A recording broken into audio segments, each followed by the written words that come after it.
আশা করি ভালো আছেন। আলহামদুলিল্লাহ আমিও ভালো আছি। ফাতেমা কুকিং ব্লগস থেকে আমি ফাতেমা চলে আসলাম নতুন আরেকটা রেসিপি নিয়ে। তো এখানে মেজারমেন্ট কাপে 2 কাপ নিয়েছি মাংসের মানে গরু গোস্তের কিমা নিয়েছি আমি এখানে। আর এতে দেখে হয়তো বুঝতেছেন এখানে 1 কাপের মতন দিয়ে দিলাম পেঁয়াজ কুচি, দিয়ে দিলাম 3 থেকে 4টা কাঁচামরিচ কুচি, দিয়ে দিলাম স্বাদ মতন লবণ। তো এই রেসিপিটা কী বানাচ্ছি সেটা অবশ্যই আপনাদের সাথে শেয়ার করবো। তো দিয়ে দিলাম 1 টেবিল চামচ মানে আদা বাটা দিয়ে দিলাম, দিয়ে দিবে 1 টেবিল চামচ রসুন বাটা, দিয়ে দিবে মানে 1 টেবিল চামচ জিরে গুঁড়ো, এখন দিয়ে দিবে 1 টেবিল চামচ ধনিয়া গুঁড়ো, এখন দিয়ে দেব 1/2 টেবিল চামচ গরম মশলা। এই গরম মশলাটা আমার হাতে তৈরি, নিজে, এটার ভিডিও আপনারা সামনে পাবেন ইনশাল্লাহ। এই তো সবগুলো দিয়ে দিলাম এখানে একসাথে। দিয়ে দিব এখানে 1/2 টেবিল চামচের মতন কালো গোলমরিচের গুঁড়ো, দিয়ে দিব এখানে 1/2 টেবিল চামচ লাল মরিচের গুঁড়ো, দিয়ে দিব এখানে 1/2 টেবিল চামচ হলুদের গুঁড়ো। মরিচের গুঁড়ো এবং হলুদের গুঁড়োটা দেওয়ার একটাই কারণ রঙটা সুন্দর আসার জন্য। দিয়ে দিবে এখানে 1 টেবিল চামচ থেকেও বেশি লেবুর রস, দিয়ে সবগুলো মশলা একসাথে মিশিয়ে নেব। এই তো এখন সবগুলো একসাথে মেখে নেব আমি এখানে। আর এটা আমরা যেহেতু মানে হয়তো যারা যে সমস্ত আপুরা বানাচ্ছেন তারা তো জানেন এটা কি বানাতে চাচ্ছি আমি। এটা বানাবো আমি আজকে মানে তাওয়া কাবাব, এটা পাকিস্তানি একটা কাবাব। তো সেটাই আজকে আপনাদের সাথে শেয়ার করব। যেহেতু সামনে কোরবানি, আমরা শুধু কোরবানির মাংস তো রান্না করে খাবো না। কোরবানির মাংস মানে ভরপুর থাকে ফ্রিজে, সবারই মাংস থাকে। তো এই কোরবানির মাংস দিয়ে আমি আজকে আপনাদের সাথে মানে আপনারা চাইলে ঈদের দিন বা ঈদের দিন তো হওয়া সম্ভব হয় না, বা ঈদের পর আপনারা বানাইয়া সন্ধ্যা নাস্তা বাচ্চাদের টিফিন বা মানে করতে পারেন। এই তো আজকে মানে এখন দিয়ে দিলাম 2 থেকে 3 টেবিল চামচের মতন মানে সাদা তেল। আমার এখানে মাংসের মধ্যে একটু মানে চর্বি কম ছিল, আপনারা যখন মাংসটা নেবেন তখন একটু ভালো মানে চর্বি যুক্ত মাংস নেবেন। আমার এখানেতে মানে চর্বি ছিল না বলে আমি এখানে একটু তেল মিশিয়ে হয়েছে। এতে সবগুলো মশলা একসাথে মিশিয়ে এখন 2-3 টেবিল চামচের মতন ময়দা নিয়েছি, আপনারা চাইলে আটাও দিতে পারেন। তবে ময়দাটা বেশি দেওয়া যাবে না, কারণ ময়দা বেশি দিলে দেখা গেছে ময়দার একটা থাকবে এখানে কম, মানে যতটুকু পরিমাণ বাইন্ডিংটা হওয়ার জন্য আমার এই ময়দাটা দেওয়া।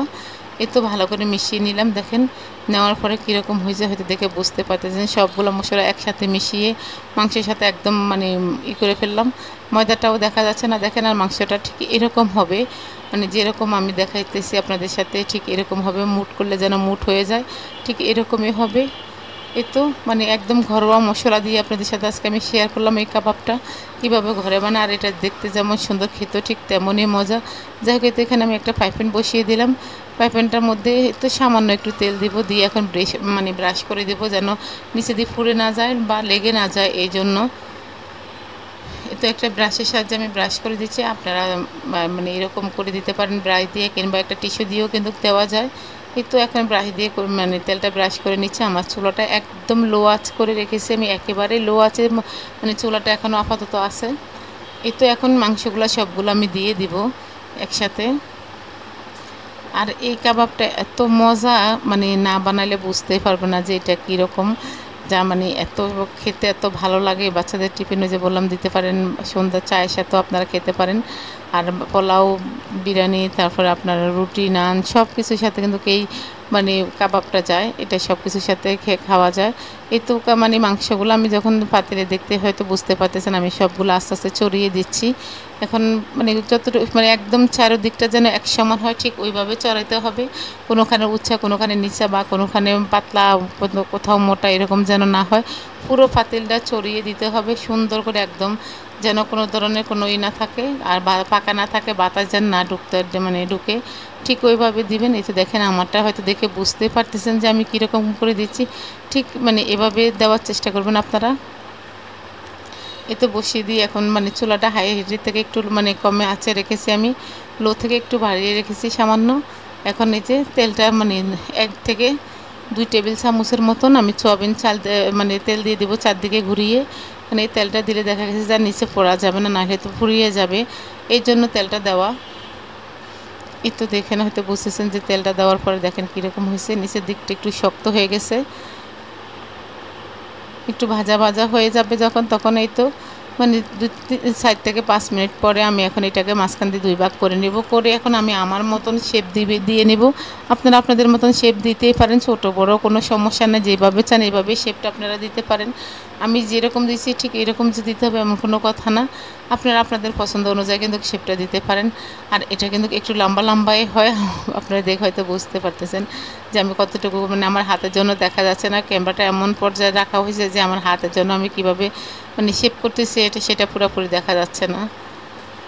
যদি আমার রেসিপিটা আপনাদের কাছে ভালো লাগে অবশ্যই একটা লাইক দিবেন, যদি বেশি ভালো লাগে ফ্যামিলি এবং ফ্রেন্ডসের মাধ্যমে শেয়ার করে দিতে পারেন।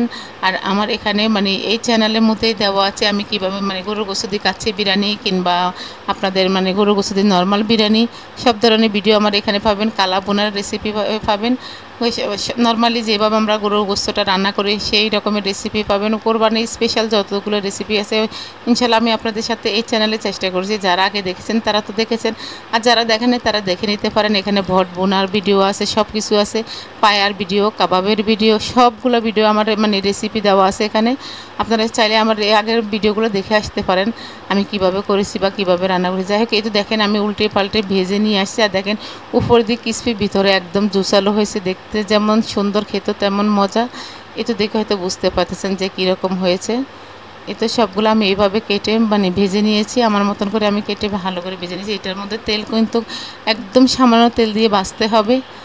এই তো আমার ভাজা হয়ে গেছে, সবই শেষ করে আপনাদের সাথে শেয়ার করলাম। যদি ভিডিওটা ভালো লাগে অবশ্যই একটা লাইক দিবেন। আর আজ এই পর্যন্ত সবাই ভালো থাকেন, আল্লাহ হাফেজ, আসসালামু আলাইকুম।